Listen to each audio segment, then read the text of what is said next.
Selamat datang kembali di perkuliahan Matematika Keuangan.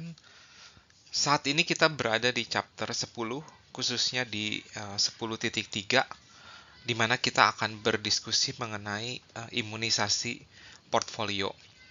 Atau kita akan mengenal apa yang disebut dengan Reddington Immunization. Nah, topik ini merupakan topik lanjutan yang sebelumnya kita pernah pelajari sekilas di chapter 5. Jadi ide dasar dari topik imunisasi adalah kita ingin melindungi portfolio kita yang kita miliki ya, terhadap perubahan market interest rate atau suku bunga pasar. Jadi ketika ada perubahan suku bunga pasar, nilai portfolio kita atau rencana kita akan terlindungi sehingga kita tidak memiliki risiko seperti gagal bayar atau bahkan sampai default. Nah, beberapa senjata untuk melindungi portfolio kita telah kita perkenalkan dalam subchapter sebelumnya ya, seperti duration dan convexity. Nah, mari kita akan mulai untuk belajar mengenai imunisasi. Untuk memperkenalkan istilah imunisasi, di sini kita akan menggunakan sebuah working example. Working example ini sebenarnya pernah kita pelajari juga.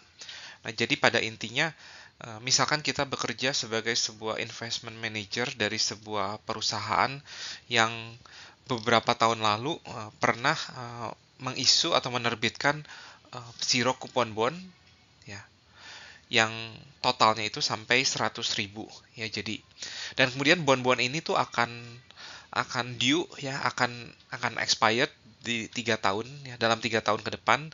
Nah, oleh karena itu perusahaan kita harus memastikan harus punya 100.000 dalam 3 tahun untuk bisa membayarkan semua zero coupon bond tersebut. Nah, namun saat ini di tahun H-3 ini uh, di hanya ada 95.000 ya, a little over 95.000 in the bank, dan kita sebagai investment manager harus bisa membuat sebuah rencana bagaimana bisa mengenerate 100.000 dengan memanfaatkan 95.000 yang kita punya saat ini. Nah, semoga working example ini cukup jelas. Nah, kita akan membuat sebuah opsi-opsi yang bisa kita lakukan agar kita bisa mendapatkan 100.000 di 3 tahun.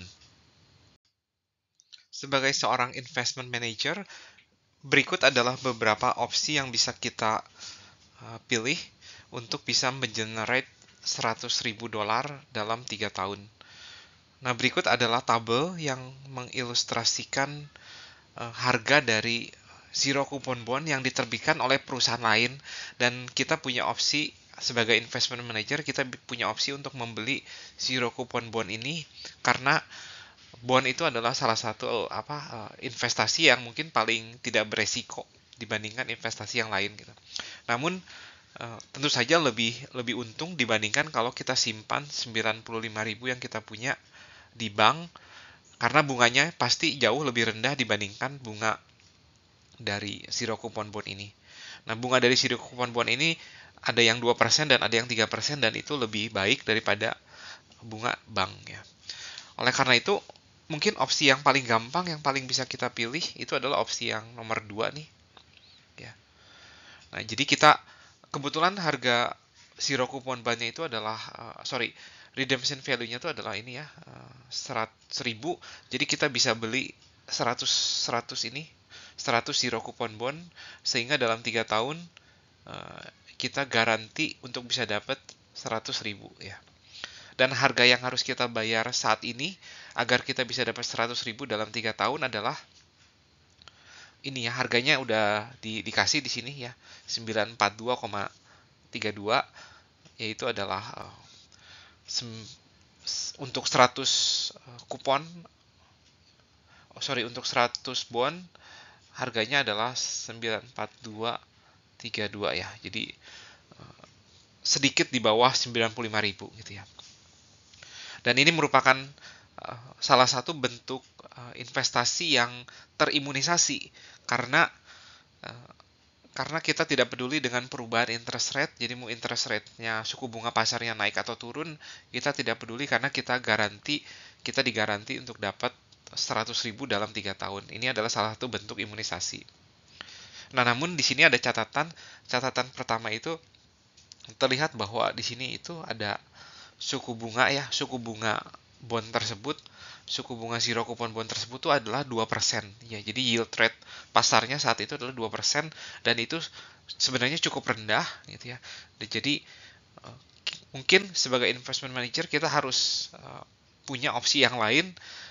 Apakah kita bisa menghemat ya uang perusahaan tersebut agar kita masih bisa dapat 100.000 dalam 3 tahun tapi dengan harga di bawah di bawah 94.232 itu mungkin gimana caranya. Nah, salah satu opsinya adalah membeli bond yang expire-nya dalam 2 tahun dan kemudian kita invest dengan suatu suku bunga saat itu gitu ya.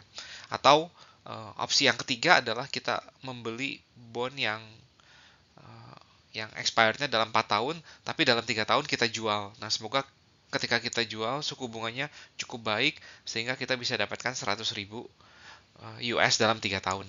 Nah, itu adalah 3 opsi yang bisa kita pilih. Opsi pertama adalah membeli, yang paling gampang, yang membeli yang zero coupon bond yang expirednya 3 tahun, dan kemudian yang 2 tahun, dan kemudian yang 4 tahun.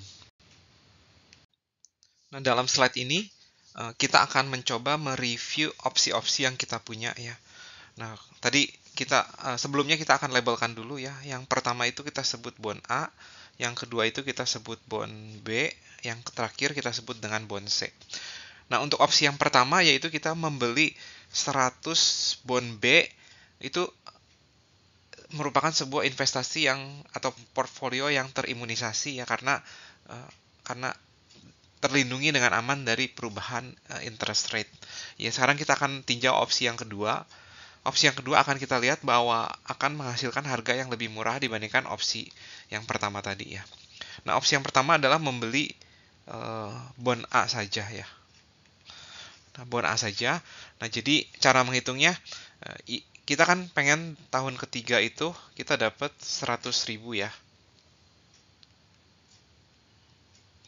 Nah, kemudian anggap interest rate-nya itu tidak berubah ya. Terus kita lihat di tahun kedua itu, kalau di tahun ketiga itu kita dapat 100.000, berarti di tahun kedua itu kita harus dapat berapa gitu ya. Berarti kita tinggal didiskon aja dengan menggunakan interest rate 3%. Nah, ini kita dapatkan di tahun kedua itu kita harus sudah punya uang sebesar 97.087,38. Nah, ini adalah uang yang harus kita punya di akhir tahun kedua supaya kita bisa mendapatkan 100.000 di tahun ketiga. Nah, kenapa kita tinjau di uang kita di tahun kedua? Karena bond A itu expirednya dalam 2 tahun gitu. Nah, di sini kita bisa menentukan berapa banyak bond yang harus kita beli, bond A yang harus kita beli ya gitu ya. Nah, ini saya bulatkan aja, yaitu 98.000 ya. Nah, supaya kita bisa dapat 98.000 dalam 2 tahun, berarti saat ini ya kita beli 98 bond A ya. Dengan harganya berarti 98 dikali 942,6, dan ini adalah harganya ini ya, 9 kalau kita hitung 92.374,8. Nah, Anda bisa coba menghitung juga ya, hasilnya harusnya sama ya.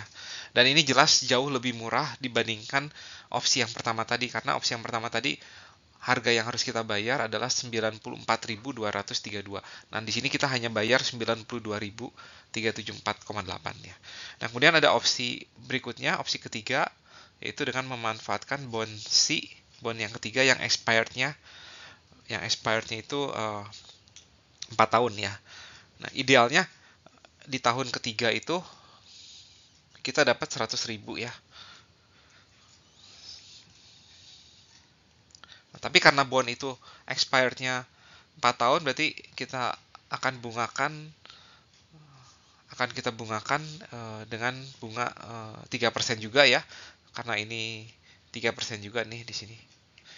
Berarti ini kita punya 103.000 Nah, berarti dengan kata lain kita harus membeli 103 bond C ya gitu ya. Berarti now ya kita beli 103 bond C. 103 kita kalikan dengan 888,49. Nah, hasilnya adalah setelah saya hitung hasilnya adalah 91.000, lebih murah lagi 514,7 ya. Nah, jadi untuk opsi kedua dan opsi ketiga yaitu membeli bond A dan bond C, harga yang harus kita bayar jauh lebih murah dibandingkan opsi yang pertama tadi ya. Namun ada beberapa catatan. Catatan yang pertama, walaupun ini lebih murah, tetapi ini sangat tergantung dari yield rate pasar atau suku bunga pasar gitu ya. Nah, untuk yang opsi yang bond A itu dia tergantung dari ini nih, di akhir tahun kedua belum tentu bunganya itu masih 3% gitu ya. Ya, kalau seandainya tidak 3%, kita tidak bisa mendapatkan 98.000 ini nih gitu ya. Sehingga kita tidak bisa mendapatkan 100.000 di akhir tahun ketiga ya gitu. Jadi untuk opsi yang pertama I-nya itu tidak boleh turun gitu ya. Kemudian untuk opsi yang bond C, nah kita akan membeli bond C itu yang expirednya 4 tahun dan dalam 3 tahun kita akan jual bond tersebut. Nah, harapannya kita masih bisa mendapatkan interest rate yang sama sehingga bond tersebut masih laku untuk dijual sebesar 100.000 ya. Nah, perhitungan menjual bond sudah kita pernah lakukan di bab 9 ya. Jadi bisa ini hanya perhitungan kasar aja nih, tapi sebenarnya bisa Anda lakukan untuk menghitung bond value sebenarnya di akhir tahun ketiga itu berapa gitu ya. Tapi pada intinya harga bond value di tahun ketiga itu lagi-lagi sangat tergantung dari yield rate pasarnya gitu ya. Dan sebaiknya yield rate pasarnya itu tidak naik ya. Harusnya turun gitu. Supaya kalau turun harga bond kita jadi naik ya. Kalau naik harga bond kita malah jadi turun ya.